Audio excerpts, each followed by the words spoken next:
Hi friends, ఎలా ఉన్నారు friends? బాగున్నారా? నేనైతే చాలా బాగున్నాను ఫ్రెండ్స్. చాలా డేస్ అయిందండి వీడియోస్ పోస్ట్ చేయక. ఈరోజు వీడియోలో వచ్చేసి అన్ని కూరగాయలు వేసి సాంబార్ అయితే చేశాను. ముందుగానే ఒక గ్లాస్ కందిపప్పునైతే నానబెట్టుకోవాలి. నానబెట్టుకున్న కందిపప్పులోకి కొద్దిగా పసుపు, ఆయిల్ వేసి పప్పునైతే ఒక 4 విజిల్లు వచ్చే వరకు ఉడికించి పక్కన పెట్టాలి. ఇలా పప్పు అయితే ఉడికిపోయింది. తర్వాత స్టవ్ మీద ఒక గిన్నె పెట్టి ఆయిల్ వేసి ముందుగానే పోపు చేస్తున్నానండి. జీలకర్ర, ఆవాలు వేసుకోవాలి. అలాగే వెల్లుల్లిపాయలని దంచి వేసుకోవాలి. 2-3 పచ్చిమిర్చి ముక్కల్ని, ఉల్లిపాయ ముక్కల్ని వేసుకోవాలి. సరిపడా పసుపునైతే వేసుకోవాలి. పోపు రెడీ అవుతుంది కదా, ఇంతలోపు అయితే కూరగాయలు కట్ చేసి పెట్టాను.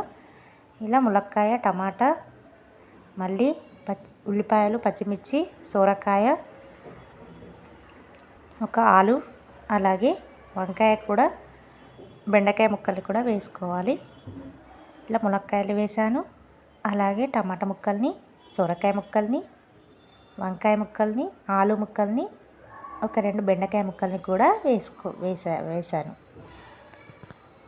ఇలా వేసి ఇలా మగ్గించుకోవాలి.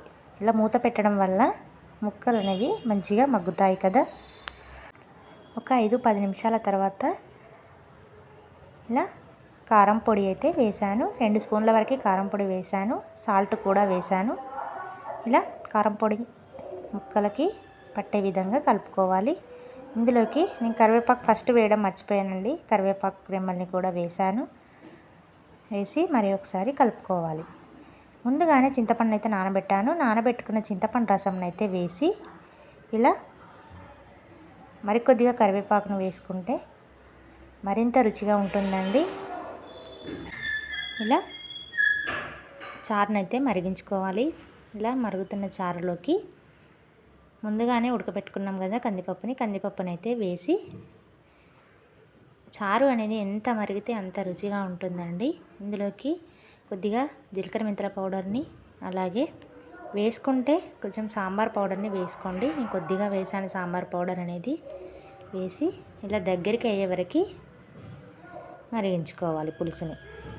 చాలా టేస్టీగా ఉంటుందండి. నేను అన్ని కూరగాయలు వేసి చేశాను. ఒక దోసకాయ మాత్రమే వేయలేదు. అంతే అండి.